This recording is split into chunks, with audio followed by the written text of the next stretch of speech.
이제 후반부로 이제 들어갑니다. 레위기 19장에서 24장 말씀입니다. 레위기는 1장에서 10장이 제사제에 대해서 말하고요. 11장에서 16장은 정결 의식에 대해서 말합니다. 그 자체는 죄가 아니지만 하나님께서 이거는 부정하다 하고 정해서 사람에게 죄를 깨닫게 하는 것입니다. 그 다음에 이제 18장부터는 끝까지 이제 거룩한 삶에 대해서 말합니다. 그걸 어기면 원래는 죄인 것이고 그대로 하면 거룩한 것입니다. 그러니까 앞쪽에 11장에서 16장의 정결 의식에 대한 것은 예수님이 오시면서 그런 건 이제 없어졌습니다. 그렇지만 거룩에 대한 법은 지금도 계속되고 있죠. 자, 거룩에 대한 법, 그 중에서 17장은 음식에 대해서, 18장은 성적인 성과 혼인의 거룩에 대해서 이야기했습니다. 그리고 20장도 성과 혼인의 거룩에 대해서 말합니다. 그러니까 18장, 20장 성과 혼인의 거룩에 대해서 말하고 그 가운데 있는 것이 오늘 19장 이웃사랑에 대한 것을 말합니다. 이웃사랑에 대한 것을 말하지만 하나님 사랑의 기초에서 이웃사랑을 말합니다. 저는 19장에 이렇게 그 분홍색으로 하나님이니라 이걸 갖다 표시를 해봤는데 계속 나는 여호와 하나님이다, 나는 여호와 하나님이다, 이것이 계속 나옵니다. 이 후렴처럼 돼가지고 이것을 기준으로 단락이 나누어집니다. 자, 먼저 19장 제목, 너희는 어떻게 하라고요?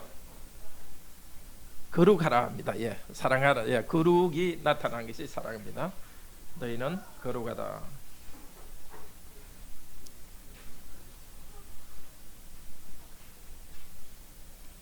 19장 2절 우리 같이 읽읍시다. 너는 이스라엘 자손의 온 회중에게 말하여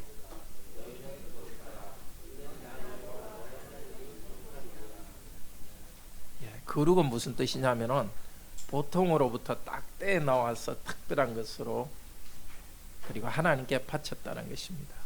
우리는 세상에 살고 있지만은 죄악된 세상에 살고 있지만은 하나님께 거룩한 사람으로 떼져 있습니다. 그래서 여러분 거룩하지 않다고 생각하시겠죠? 정직하시니까. 그럼에도 불구하고 하나님께서는 이미 거룩한 자로서 하나님 것으로 떼놨습니다. 그리고 또 이 거룩하게 하나님 것으로 떼놨다는 것은 하나님의 거룩에 들어가는 겁니다. 그래서 너희가 거룩하다 하는 것은 떼놓는 것이고 그리고 하나님의 거룩함 안으로 들어갑니다. 그러니까 너희는 거룩하다, 나는 거룩함이라, 이 말은 너희는 하나님처럼 되어라 이렇게 합니다. 하나님 형상인데 사람들이 하나님 형상을 잃어버렸습니다. 그렇지만 예수 그리스도를 통하여서 죄 용서받은 우리들, 또 하나님께서 선택해 주신 우리들은 우리 행위와 관계없이 이미 거룩해졌습니다. 거룩하게 만들었기 때문에 우리는 거룩하게 살아가야 됩니다. 거룩한 것이 어떻게 나타나느냐? 하나님 사랑과 이웃 사랑으로 나타납니다. 자, 먼저 3절에서는 부모를 경외하고 안식일을 잘 지켜라. 이 부모를 경외한다는 것은 뒤쪽에서는 하나님을 경외하라, 14절에 하나님을 경외하라는 것으로 나옵니다.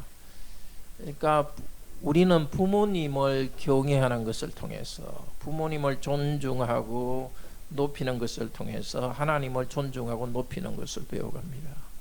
그러니까 부모님이 나이 들어가더라도 항상 부모님을 경외해야 됩니다. 또 여기 청소년들 어디가 있죠? 저기 있네요. 청소년 여러분들도 항상 부모님을, 앞으로 좀 나올래요? 잘 안 보인다. 우리 청소년들 앞으로 좀 나오십시오. 그러니까 여러분들은 부모님께 경외하라는 것은 좀 목사에게도 좀 경외해야 되는데 특별한 이유가 있습니까 오늘?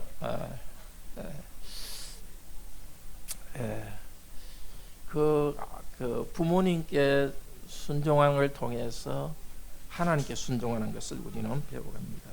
또 안식일에 예배 드리는 것을 통해 가지고 우리는 하나님을 경외하는 것을 배워갑니다. 5절 10절 우리 4번 제목에 화목제 야식으로 됐는데 야식이 아니라 양식입니다. 화목제 양식. 화목제는 자기가 고기가 먹고 싶을 때 성막에 가서 고기를 잡아서 하나님께 드리고 자기가 먹는 겁니다. 근데 화목제는 항상 나눠 먹습니다. 그러니까 3일까지 두지 말라는 것은 다른 사람과 나눠 먹으라는 겁니다. 그리고 추수할 때 이삭은 버려진 것은 거두지 말라. 모퉁이에 있는 것들은 추수하지 말고 나버려두라. 가난한 사람들이 먹게. 그것도 화목제와 같습니다. 화목제는 하나님이 성전에 바친 것인데 그것은 하나님 백성과 다른 백성과 나눠 먹어야 됩니다. 들판에 있는 곡식도 하나님이 주신 것이기 때문에 가난한 사람과 나눠야 되기 때문에 거기 두라고 합니다. 자, 하나님에 대한 거룩도 전부 다 나는 여호와 하나님이다, 여호와 하나님이다. 여호와 하나님이 이렇기 때문에 해야 됩니다. 그럼 13절에서 18절도 계속해서 나는 여호와 하나님이다, 나는 여호와 하나님이다. 후렴처럼 반복됩니다. 도둑질하지 말고, 속이지 말고, 거짓말하지 말고, 거짓 맹세하지 말고. 여기 거짓말한다는 것과 거짓 맹세는 같은 단어입니다. 사람들끼리 거짓말하는 것은 하나님 앞에서 거짓 맹세하는 것과 비슷한 겁니다. 그러니까 거짓말에 대해서 심각하게 해야 됩니다. 아주 작은 것도 우리는 거짓말하지 않도록 해야 되겠습니다. 하나님 앞에 거짓말, 하나님 이름으로 거짓을 말하는 것과 같기 때문입니다. 자, 이번에 이는 약한 자를 억압하지 않고 보복 아니라 보복입니다. 제가 좀 이 부분은 좀 늦게까지 했더니 이게 좀 오차가 많네요. 예. 약한 자 억압하지 않고 임금을 잘 줘야 됩니다. 재판 때 공정하게 해야 됩니다. 가난한 사람이라고 봐줘서는 안 되고 부자라고 봐줘서는 안 됩니다. 17절 18절 참 중요한 말입니다. 같이 읽읍시다. 원수를 갚지 말며 너는 내 형제를 마음으로 미워하지 말며 내 이웃을 반드시 경채하라. 그러면 내가 그에 대하여 죄를 담당하지 아니하리라. 원수를 갚지 말며 동포를 원망하지 말며 내 이웃 사랑하기를 내 자신과 같이 하라. 나는 여호와이니라. 마음으로 미워하지 말라. 잘못한 것을 겉으로 드러내서 자기가 그 기분 나쁘다 또 어떤 형제에게 표현할 수도 있습니다. 표현하지 않고 마음으로도 미워하지 말라. 어떻게 해야 되겠습니까? 견책해야. 책망하면은 마음으로 미워하는 생각이 없어지겠죠. 형제 자매가 잘못한 것이 있으면은 아주 지혜롭게 그것을 바로 잡아주면은 내 마음속에 스트레스가 쌓이지 않겠죠. 화를 내지 않겠죠. 그렇지만 사랑 가운데 해야 되기 때문에 아주 기다리고 기도하는 가운데서 고쳐줘야 되겠습니다. 성경에서 책망해야 된다는 것이 여러 군데 나오는데 제일 자주 나오는 것이 자녀를 책망하라 하는 것입니다. 역시 사랑으로 자녀의 잘못을 책망해야 됩니다. 형제의 잘못을, 성도의 잘못을 책망하지 않으면 죄를 담당한다. 이 말은 죄에 대한 벌을 너희가 져야 된다는 것입니다. 성도들끼리는 우리는 공동 책임이 있습니다. 서로가 죄짓지 않도록 해줘야 되고 누가 죄짓는 쪽으로 넘어가면 죄짓지 않도록 도와줘야 되고 그걸 보고도 그대로 두면 내 자신이 죄를 지은 것처럼 하나님께 벌을 받는다고 합니다. 자, 원수 갚지 말고 이웃 사랑하기를 내 자신과 같이 사랑하라. 어디서 들었던 말이죠? 누가 한 말이죠? 신약에 예수님께서 똑같은 말을 하십니다. 신명기에서 내 하나님을 사랑하라 하는 말이 있고 또 이게 레위기에 있는 내 이웃을 사랑하라. 이것이 율법의 딱 핵심인데 예수님께서 이것을 그대로 인용하십니다.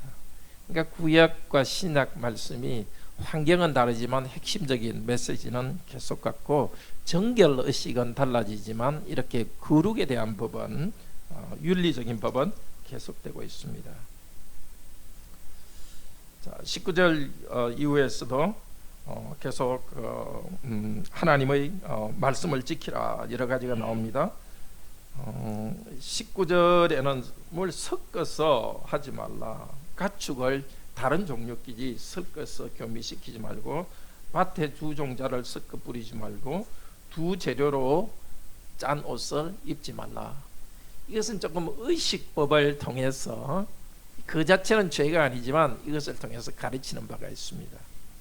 이 두 종류가 다른 동물을 교미시킨다. 이것은 이 섞는다는 것은 전부 다 하나님이 거룩한 백성이, 하나님께 바쳐진 백성이 세상의 악과 섞는다는 것입니다. 그것을 섞지 않도록 하기 위해서 이렇게 분리하는 것을 훈련시킵니다. 근데 지금은 이런 제도는 없앴죠. 그렇지만 이 정신은 계속됩니다. 우리는 악과 우리를 섞어서는 안 됩니다. 악을 행하는 사람과 협력하면서 나가서는 안 됩니다. 내 가축을 다른 종류와 교미시키지 말라. 이것을 그대로 하면은 함께 멍에를 지게 한다로 되어 있습니다.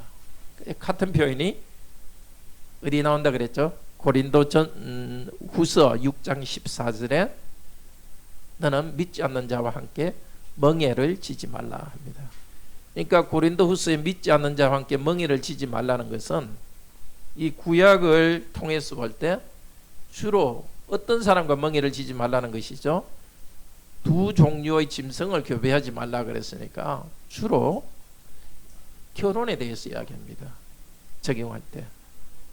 그래서 불신자와 결혼하지 말라는 제일 중요한 구절이 바로 고린도후서 6장 10절입니다. 그냥 고린도후서 6장 14절만 보면 믿지 않는 자와 멍에를 같이 하지 말라 했으니까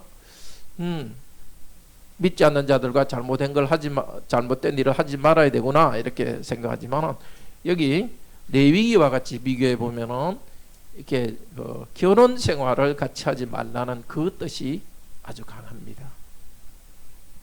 영향을 받겠죠. 자, 그 외에 이제 19장 뒷부분에서는 점보지 말고 음행을 멈추고 안식일을 지키라, 노인을 공격하라, 외국인 거주자를 차별하지 마라, 정직하고 공정해라. 앞쪽에 있는 것을 다시 반복해서 말합니다. 자, 20장은 역시 우상 숭배로 인한 괄호 안에 성범죄를 금지합니다.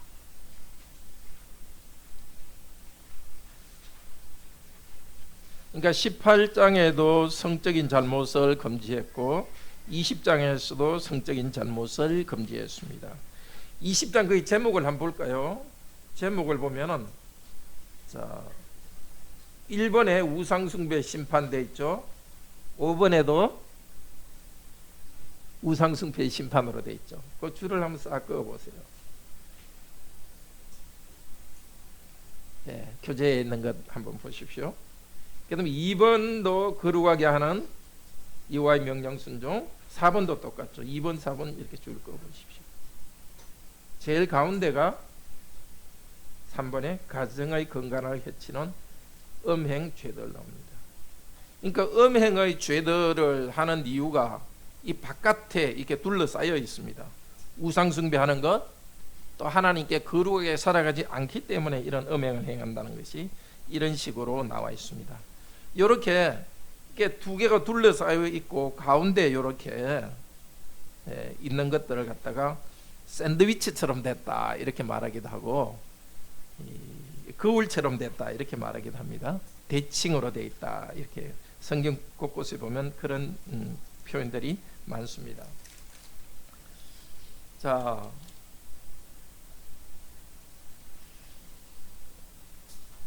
우상숭배하면 심판할 것이고, 또 하나님의 백성은 스스로 깨끗해서 거룩하게 해야 됩니다. 그러니까 지금 이스라엘 백성이 들어갈 가나안 땅에는 이런 아주 성적인 범죄들이 많았습니다.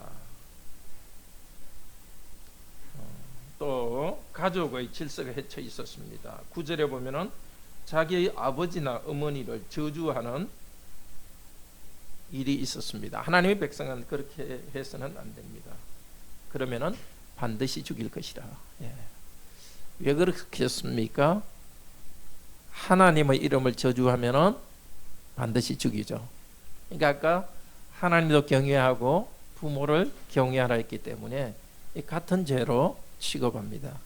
그래서 신명기 다른 곳에 보면은 자녀가 부모 명령을 계속 듣지 않을 때는 부모가 한 성에 있는 재판하는 지역 재판관에게 와서 말하고 지역 재판관이 사실이라 하면 돌로 쳐 죽였습니다. 그만큼 이제 부모의 명령에 순종하는 게 중요하고 또 부모의 권위는 그만큼 비중 있게 행사해야 됩니다. 지금은 부모 명령에 순종한다고 죽이진 않죠. 교회에서 죽인다는 것은 지금 해당하는 것은 교회로부터 출교하는 것입니다. 그만큼 이렇게 부모로의 직책이 무겁고 또 부모님을 이렇게 하나님 대하듯이 공경하는 것이 중요합니다. 자, 이스라엘 안에서는 이런 일이 있어서는 안 됩니다. 10절 남의 아내와 간음하는 것 당연히 되지 않습니다. 그 다음에 가족끼리 음행을 하는 것 있을 수가 없습니다. 심지어 짐승과도 그런 일을 하는 일이 가나안 땅에 있었는데 이스라엘 백성은 그렇게 해서는 안 됩니다. 지금 우리 시대가 이런 식으로 이렇게 음행을 계속 하다 보면 진짜 이런 입에 담지 못한 일을 사람들이 할지도 모르겠습니다. 이런 가운데 우리는 참 거룩하게 지켜야 되겠습니다. 17절에 보면은 그 형제 자매의 벗은 모습을 보면은 부끄러운 일이고 백성으로부터 추방될 것이라고 말합니다. 예, 형제 자매가 아니더라도 이렇게 다른 사람의 그 이성의 벗은 모습을 보는 것은 죄죠. 근데 요즘은 영화도 너무너무 노출이 심해서 꼭 19금 아니더라도 뭐 15세 이상 관람가만 하더라도 상당히 노출이 많은 그런 경우들이 있습니다. 물론 전체 영화 흐름 가운데 그런 것들이 있으니까 늦겠죠. 근데 가급적 우리 성도들은 너무 심한 노출이 있는 것들은 보지 않는 것이 좋겠죠. 그 영상이 남아 있으면 혼인 전에 우리 청년 남녀들은 청소년들은 그것 때문에 유혹이 될 것이고 혼인 가운데 있는 사람들도 그것이 마음에 짐이 될 것이고 이제 나이가 든 분들도 그런 것들이 또 마음에 짐이 될 수 있습니다. 우리는 마음으로 눈으로도 깨끗함을 지켜야 됩니다. 자, 그 다음에 18, 19절은 여성들이 그 한 달에 한 번 이게 몸에서 피가 나오죠. 그때에 부부는 침실을 하지 말라 그렇게 했습니다. 자, 근데 이것을 오늘날 그대로 지켜야 된다고는 할 수 없습니다. 이것도 그 당시에 하나님께 주신 의식법의 하나입니다. 근데 뭘 강조하느냐? 그 18절에 보면 피의 근원을 드러냈다, 생명의 근원을 드러냈다는 것입니다. 하나님께서 여성에게 생명을 잉태할 수 있는 것을 주셨죠. 그것이 밖으로 나올 때는 생명을 존중해야 되기 때문에 또 자손을 귀하게 여기야 되기 때문에 이런 제도를 만들어 주었습니다.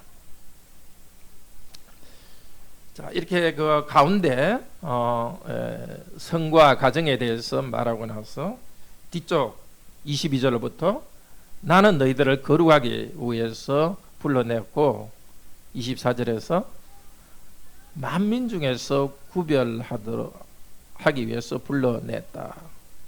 그래서 26절 20장 26절을 같이 읽읍시다. 너희는 나에게 거룩할지니라. 이는 내가 거룩하고 내가 또 너희를 나의 소유로 삼으려고 너희를 만민 중에서 구별하였습니다. 하나님과 관계 속에서 하나님과 연합되는 하나님의 거룩이 있어야 됩니다. 왜냐하면 우리는 하나님의 것입니다. 우리 요리문답 1문에서 나는 나의 것이 아니요 몸도 영혼도 나의 신실한 구주 예수 그리스도의 것입니다. 그러니까 그리스도의 소유이기 때문에 하나님의 소유이기 때문에 하나님께서는 우리를 통해서 하나님의 좋은 것들, 하나님의 영광과 거룩함을 나타내기를 원하십니다. 그 하나님의 신의 성품을 우리에게 나타내기를 원하십니다. 그래서 20장에 강조한 것은 가정을 통해서 단정하게 가정을 이루고 부모와 자녀 사이에 정당한 질서가 있고 또 성을 가정 안에서 이룸으로써 하나님의 거룩이 나타나도록 했습니다. 이것은 그 고린도전서 6장과 7장에도 그대로 나옵니다. 고린도전서 6장에서 음행을 하지 말라 해놓고 6장 19절 20절은 너희는 값으로 산 것이니 너희 몸으로 하나님께 영광을 돌리라.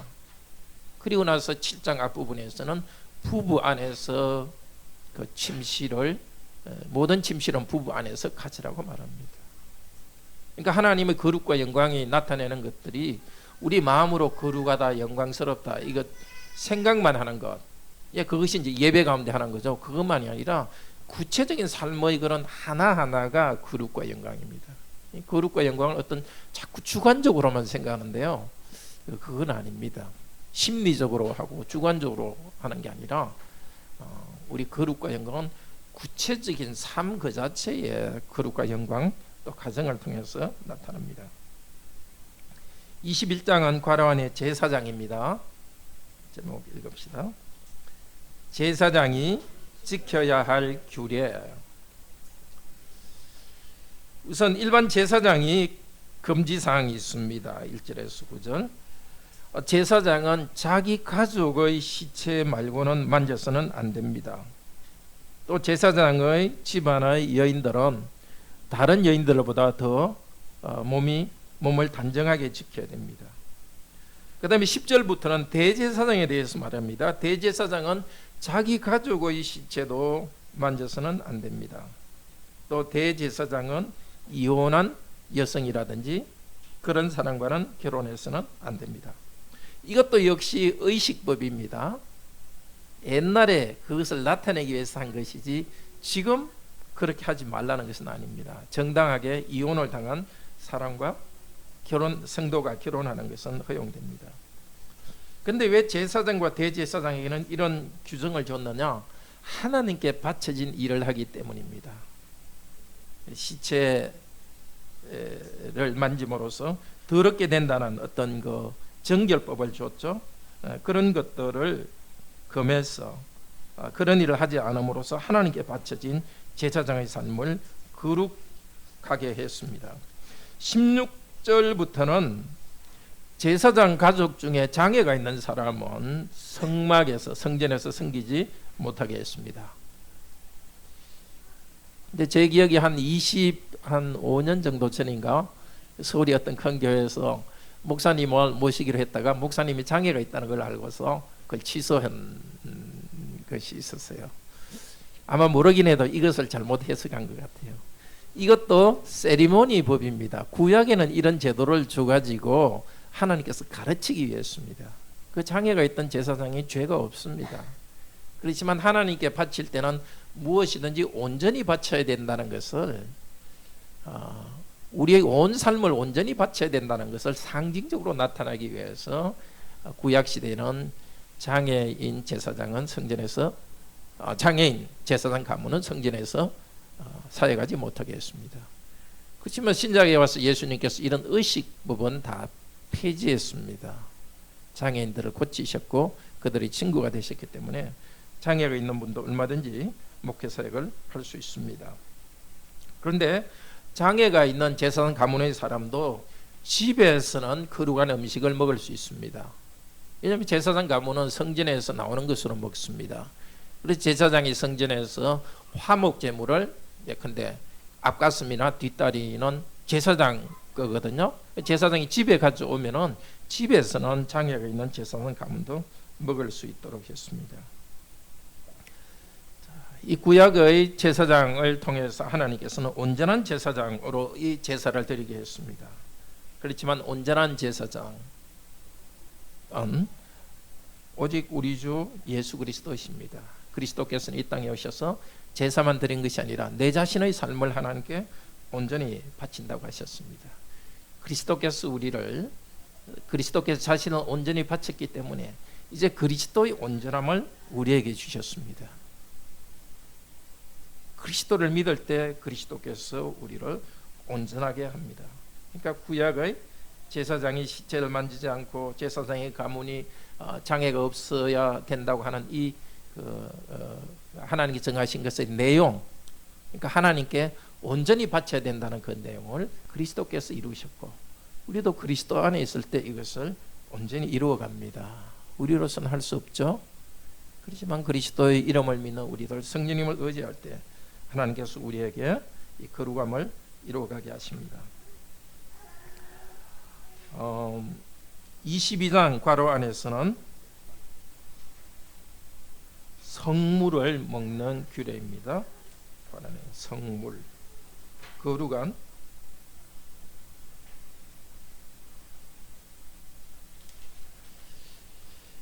자, 우선 1절에서 16절은 제사장들이 자기가 부정한 가운데 있을 때 거룩한 음식을 먹지 말라 합니다.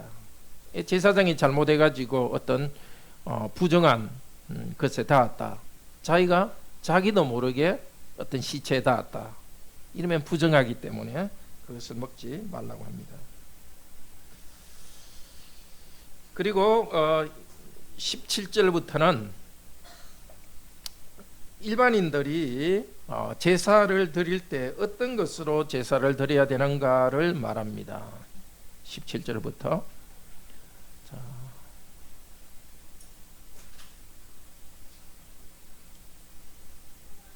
네, 18절 19절, 22장 18절 19절 같이 읽읍시다. 아론과 그의 아들들과 이스라엘 온 족속에게 말하여 이르라. 이스라엘 자손이나 그 중에 거류하는 자가 서원 제물이나 자원 제물로 번제와 더불어 여호와께 예물로 드리려거든 기쁘게 받으심이 되도록 소나 양이나 염소의 흠없는 수컷으로 할지니. 번제는 하나님께 감사함으로 드리는, 자신을 온전히 바치는 제사입니다. 자기가 어떤 하나님 이것을 들어주시면 제가 바치겠습니다, 번제를 바치겠습니다, 이렇게 기도했다 칩시다. 하나님이 그것을 들었으면, 이제 기도를 들어주셨으면 서원제로 번제를 바쳐야 됩니다. 아니면 하나님께 정말 기쁜 마음으로 나를 헌신하는 표시로서 자원 제물을 드린다 합시다. 그렇게 제물을 드리는데 장애가 있는 것을 드리지 말고 온전히 드리라는 겁니다. 좀 더 하려면 제대로 해야지, 뭔가 그 조금 아끼고 그렇게 하지 말고 온전히 드리라는 겁니다. 그러니까 우리도 하나님께 우리가 바칠 때 뭔가 자꾸 핑계대고 이러지 말고 온전히 바쳐야 되겠습니다. 근데 내가 또 감사함으로 바쳐드리는 혹은 서원하여 바쳐드리는 것 중에 번제가 아니라 화목제가 있습니다. 화목제. 똑같은 목적으로 드리는데 번제로 드려서 다 태워드릴 수 있고요, 화목제로 드릴 수 있습니다. 화목제로 드리는 것은 기름은 하나님께 태워드리고 고기는 제사장이 먹고 남은 고기는 또 바친 자기와 가족들이 나눠 먹습니다. 그럴 때는 서원 제물을 바칠 때는 장애가 있는 것을 하면 안 됩니다. 그렇지만 자원 제물로 하는 것, 23절에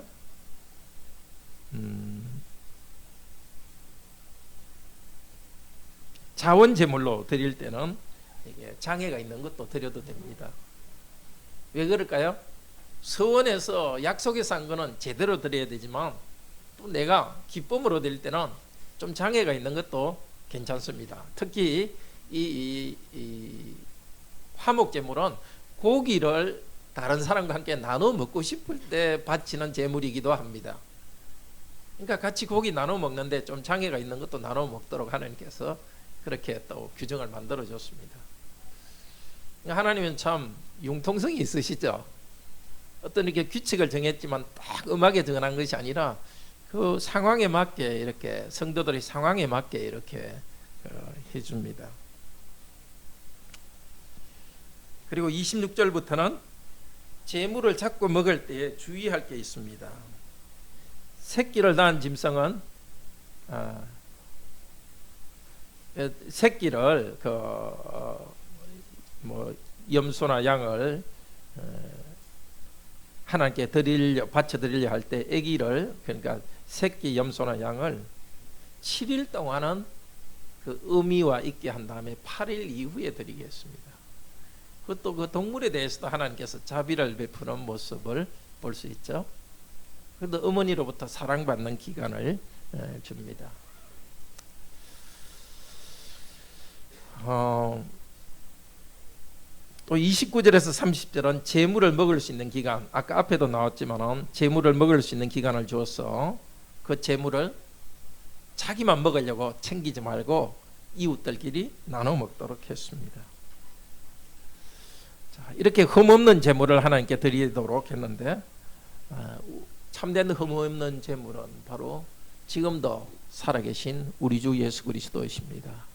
아무 죄도 없고 흠도 없으신 그분께서 자신을 우리를 위하여 드렸습니다. 우리 죄를 위하여 드렸고 우리를 온전히 우리와 함께 자신을 온전히 하나님께 바쳤습니다. 이 복 때문에 또 예수 그리스도께서는 그리스도를 우리가 먹고 즐거워하도록 했습니다. 화목 제물을 함께 먹고 즐거워하듯이 그리스도의 살과 피를 함께 먹고 마실 수 있도록 성찬을 주셨습니다. 비록 우리가 성찬에서 빵과 포도주를 마시지만 그러나 그리스도와 교제하면서 우리는 즐거워합니다. 23절은 안식일과 괄호 안에 절기들입니다. 명절들. 자, 조금 복잡하니까 오른쪽에 그 23장에 오른쪽에 표 있죠. 그것을 가지고 좀 설명을 합시다. 이스라엘 백성들은 매주의 7일마다 한 번씩 안식일을 지키면서 쉬었습니다. 하나님께 예배했습니다. 자기들은 하나님께 바쳐진 거룩한 존재라는 것을 알게 했습니다. 그런데 이 안식일과는 별도로 1년에 7번의 특별한 또 안식일을 또 주었습니다. 안식 주간을 주었습니다. 그것이 지금 23절에 나오는데요. 자, 오른쪽에 1월 14일이란 뜻입니다. 1월 14일은 6월절로 지킵니다. 지금으로 치면 3, 4월입니다. 6월절 다음 날부터 15일부터 21일까지는 무교절이라고 합니다. 무교절. 6월절은 뭘 기념하는 날이죠? 이스라엘 백성이 이집트에서 해방된 것을 기념합니다. 무교절, 누룩 없는 떡을 먹도록 했죠. 교는 누룩이라는 뜻입니다. 이스라엘 백성이 이집트에서 나올 때 급히 나와야 되기 때문에 발효시킬 시간이 없이 그냥 누룩이 없는 떡을 먹고 나왔습니다. 그리고 가나안 땅에서 새로운 인생을 시작했습니다. 그래서 무교절은 새로운 삶을 산다는 표시입니다. 이 무교절 기간 중에 초실절, 첫 열매를 드리는 기간입니다. 이때는 뭐냐? 보리 수확이 시작되는 날인데요. 곡식을 몇 단으로부터 잘라서 드리는 게 아니라 단체 곡식을 드립니다. 이것이 초실절입니다.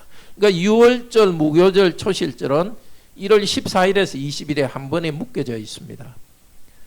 그 다음에 이 초실절이 지난 다음에 7일 7번 된 77절, 그러니까 한 주가 7번 된 7주가 지난 다음 그 다음 날 3월 6일이 77절 혹은 오순절입니다. 밀수확이 끝날 때입니다.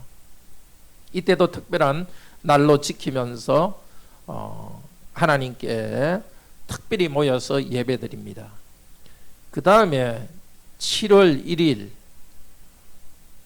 지금으로는 9월에서 10월입니다. 나팔절, 큰 나팔을 불면서 새로운 시대가 시작되었음을 말합니다.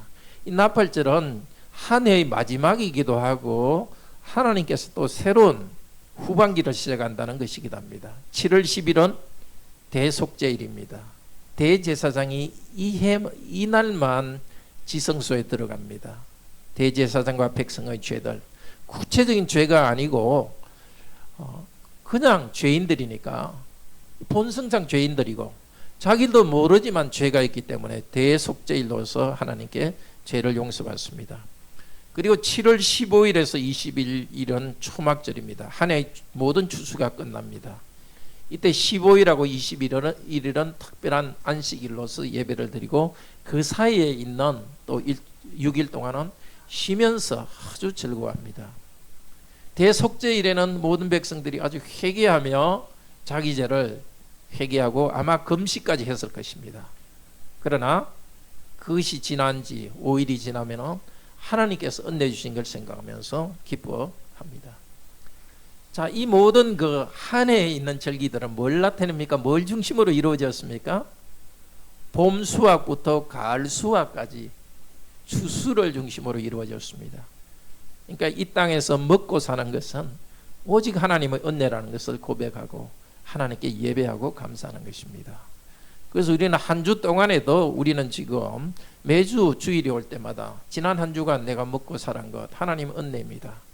그러한 하나님께 경배해야 되겠고, 한 해 동안에도 계속해서 내 한 해의 삶이 하나님의 은혜로 진행되고 먹고 마시는 것도 하나님 은혜입니다 하고 경배하고 감사해야 되겠습니다.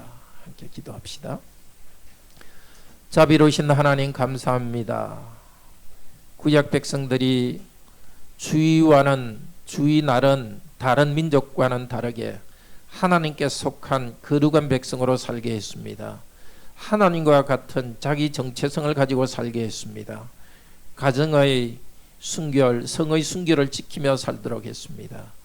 하나님을 경배하고 또 이웃을 사랑하며 심지어 원수까지 사랑하도록 했습니다. 오늘도 우리가 그런 사랑을 이룰 수는 없습니다. 우리 힘으로 이룰 수는 없습니다. 오히려 하나님 앞에 죄인이기 때문에 우리는 심판받을 존재입니다.